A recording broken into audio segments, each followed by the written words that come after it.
Ok, donc petit tour d'Excel. Alors sous Excel, en fait, on va retrouver pas mal de fonctionnalités que l'on retrouve déjà dans Word, savoir la présentation sous forme de ruban qui dépendent des onglets, avec onglet accueil, insertion, mise en page, formule, données, révision, affichage, complément et acrobat. Au niveau des onglets qui vont nous intéresser, en fait, il n'y a que les premiers jusqu'à données. Au-delà, on ne va pas les utiliser cette année. L'onglet insertion d'ailleurs, on ne va pas trop insister, on le verra davantage plus tard avec les graphiques, mais pour l'instant on n'a pas trop travaillé sur les graphiques. On n'y travaillera d'ailleurs que si on a vraiment le temps, car c'est plus quelque chose que l'on verra en deuxième année. Au niveau de l'accueil, si vous regardez, on retrouve vraiment les mêmes choses que ce qu'il y avait auparavant. On a utilisé simplement la mise en forme conditionnelle dans le cadre d'un exercice. Je ne sais pas si vous en souvenez. Simplement, on peut mettre des règles de mise en surbrillance des cellules. Quand par exemple, on veut déterminer que telle cellule, donc une cellule en fait c'est une case, hein, telle cellule va se mettre en rouge ou telle autre couleur quand la valeur est supérieure à une valeur donnée.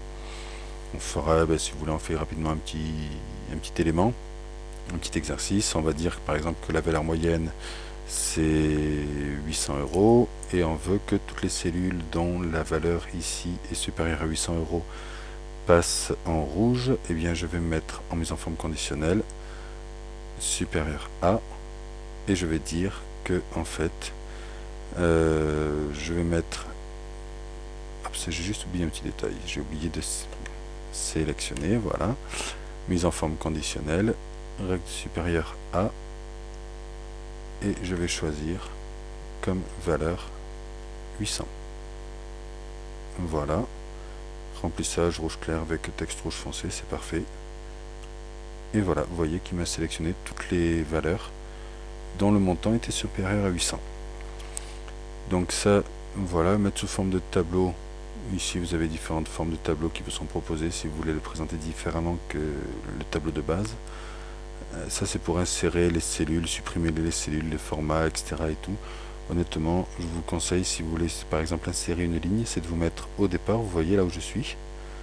Donc voilà, je bouge la souris pour ceux qui ne verraient pas. Je me mets donc sur le numéro de la ligne. Je fais un clic droit et là j'ai insertion et je peux insérer une ligne de cette manière là. Si vous avez pas mal de lignes à insérer de cette manière à la suite, vous faites simplement F4, F4, F4 et vous rajoutez autant de lignes que vous le souhaitez. Voilà.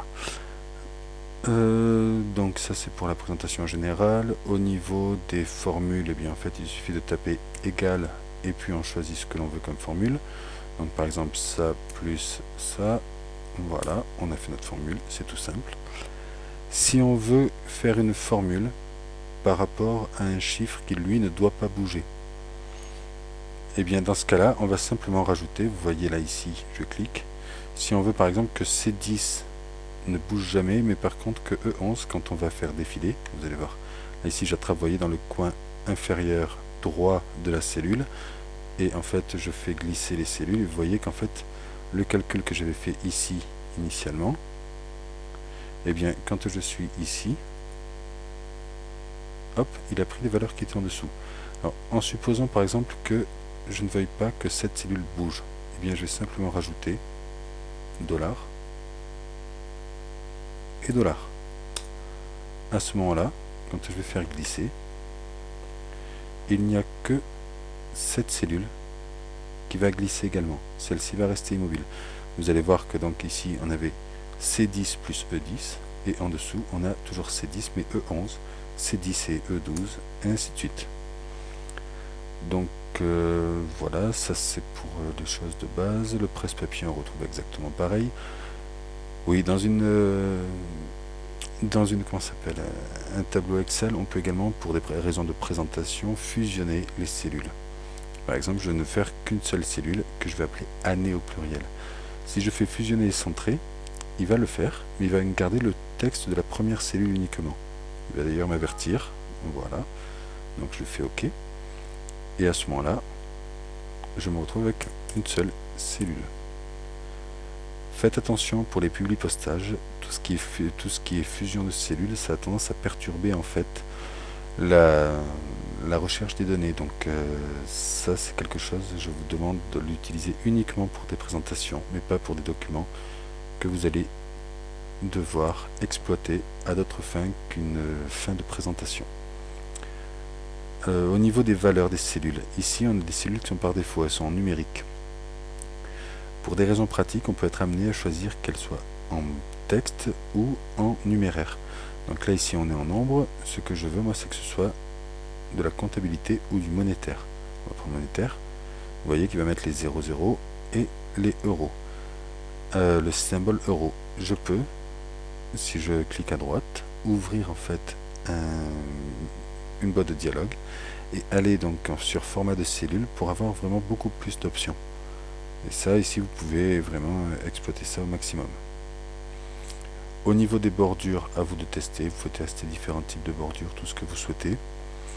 Voilà, autre chose, je vais prendre un autre, je vais prendre celui-ci par exemple. Ce tableau, donc là ici vous avez la liste de vous tous. Je peux, si je le souhaite, décider de trier les données.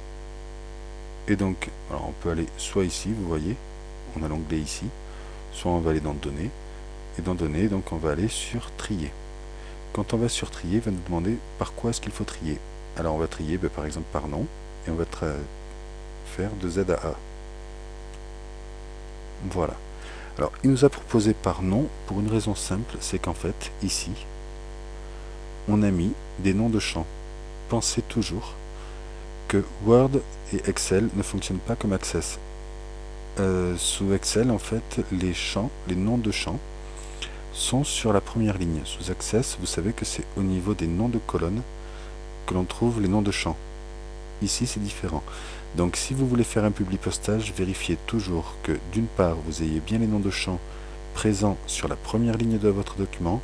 Deuxièmement, vérifiez qu'il n'y ait pas de fusion entre cellules qui pourrait venir perturber. Autre possibilité, vous pouvez mettre un filtre.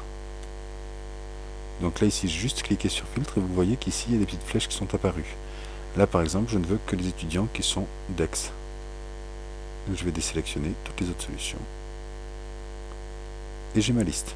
Bon, bien sûr, hein, c'est complètement aléatoire, hein, j'ai mis ça au hasard. Mais voilà, donc ici on peut mettre les filtres comme on le souhaite. Voilà. On va enlever le filtre. Supprimer les doublons, on aura l'occasion de voir, et c'est très valable sur Access notamment, c'est quand on a en fait des données que l'on a recopiées par erreur et qu'on a recopiées plusieurs fois. Et bien supprimer les doublons, il va surveiller qu'il n'y ait pas donc telle entrée qui se retrouve chaque fois, plusieurs fois, et qui viendrait donc polluer en fait notre listing. Les formules, vous avez toute une liste de formules. Honnêtement, vous aurez peu l'occasion d'utiliser toutes ces formules. Les plus courantes, on va les trouver ici. Donc vous voyez, j'ai simplement cliqué sur la flèche en bas, c'est-à-dire somme, moyenne, nombre, maximum et minimum. On trouve d'autres fonctions, mais honnêtement, c'est assez rare de les utiliser à ce niveau-là d'utilisation d'Access. Repérer les antécédents et les dépendances, et quand on fait des calculs, ça permet de voir quels sont les éléments qui ont permis d'établir ces calculs. Voilà, la mise en page. Alors ça, la mise en page, juste une chose, vous pouvez aller sur affichage aussi et vous mettre sur mise en page. Ça vous permet de voir quels sont les éléments qui vont rester sur la page lors de l'impression et ceux qui vont passer sur une autre page. Il faut savoir que quand on est en présentation normale, eh bien on ne voit pas vraiment, sauf une fois qu'on a fait un aperçu ou qu'on est allé sur l'onglet mise en page, on ne voit pas en fait quelles sont les limites de la page. Donc des fois on a tendance à écrire et puis on se retrouve avec un tableau qui déborde trop largement. Le quadrillage, ça ici, vous le mettez ou vous le supprimez. Je vous conseille de le garder, c'est beaucoup plus pratique. Voilà, donc insertion, graphique, etc. Ça, les graphiques, vous pouvez utiliser tout ce que vous souhaitez. Voilà. Qu'est-ce qu'il y a d'autre à voir qui pourrait être un peu difficile, problématique, je ne vois pas trop. Non, je pense qu'on a fait à peu près le tour, en tout cas de ce que je vous demande à l'heure actuelle. Voilà, et bien testez et vous verrez bien. S'il y a des difficultés, vous me prévenez.